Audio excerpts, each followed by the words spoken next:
मेरा सवाल मौलाना साहब से। मौलाना साहब, मैं एक हिंदू हूँ।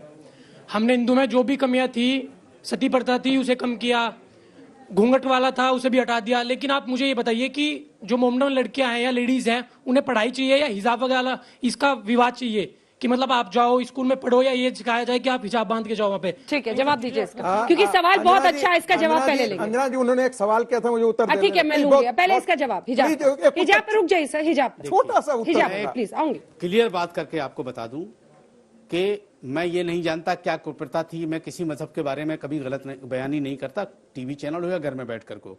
मैं सारे मजहब की इज्जत करता हूं, इज्जत करता रहूंगा। मैं एक बात बता दूं, हमारे मजहब में कोई कुप्रथा नहीं है।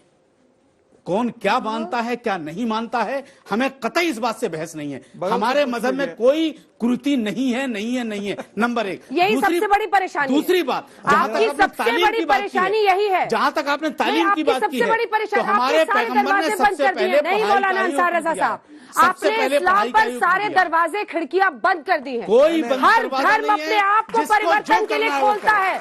हमारे मजहब में कोई, मैं आपके सामने हजारों महिलाएं खड़ा कर दूंगी जो बोलेंगे हिजाब हमारे लिए गलत चोट है। पे कहता हूं, आप आपके कल्पना कीजिए, आपको कल बोला जाए, एक जी। सेकंड, आपको कल बोला जाए सिर से पैर तक काला कपड़ा पहनकर निकलो, ह्यूमनली पॉसिबल नहीं है।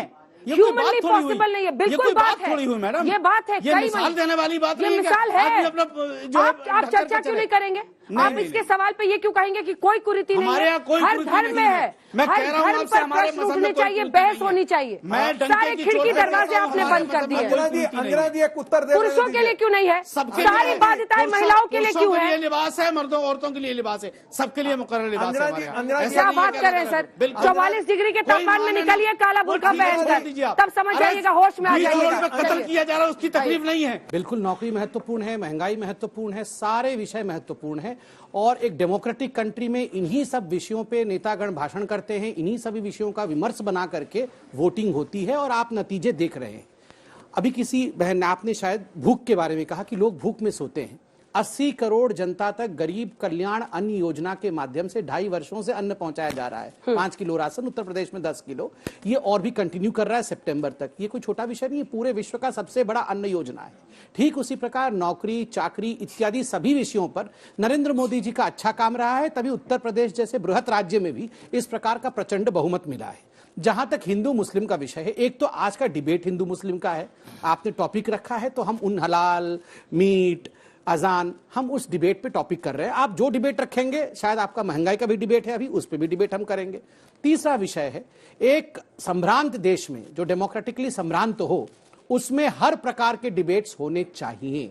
इन डिबेट्स के कारण हिंदू मुस्लिम हो रहा है, ये अनुचित है। हम अपने धर्म को अच्छे से माने, वो अपने धर्म को अच्छे से माने, सबके लिए हृदय में स्थान हो, यही अच्छा रहेगा। क्या विपक्ष का घटता हुआ दायरा एक बहुत खतरनाक संकेत नहीं है? मैं पिछले चुनाव की जहां जहां एंटी इनकम्बेंसी थी, 4 स्टेट्स में इन्होंने वापस सरकार बना ली, कांग्रेस के हाथ से पंजाब भी चला गया।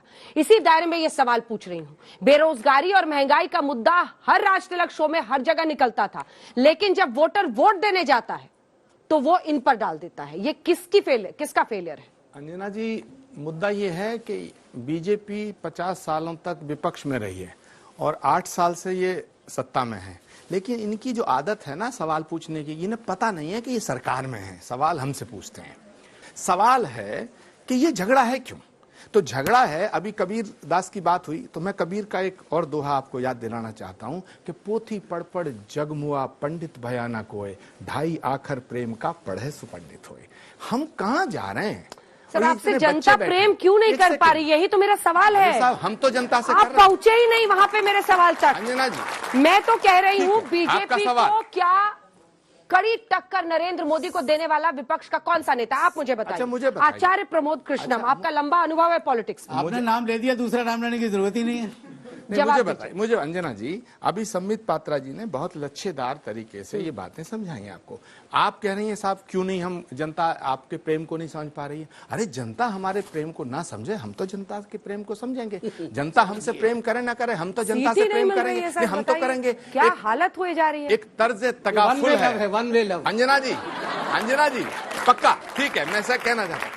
अंजना जी, मैं जनता के लिए कहना चाहता हूं, हमें कितनी बार ठुकराओगे? एक तर्ज तगाफुल है, वो तुझको मुबारक, एक अर्ज तमन्ना है, वो हम करते रहेंगे।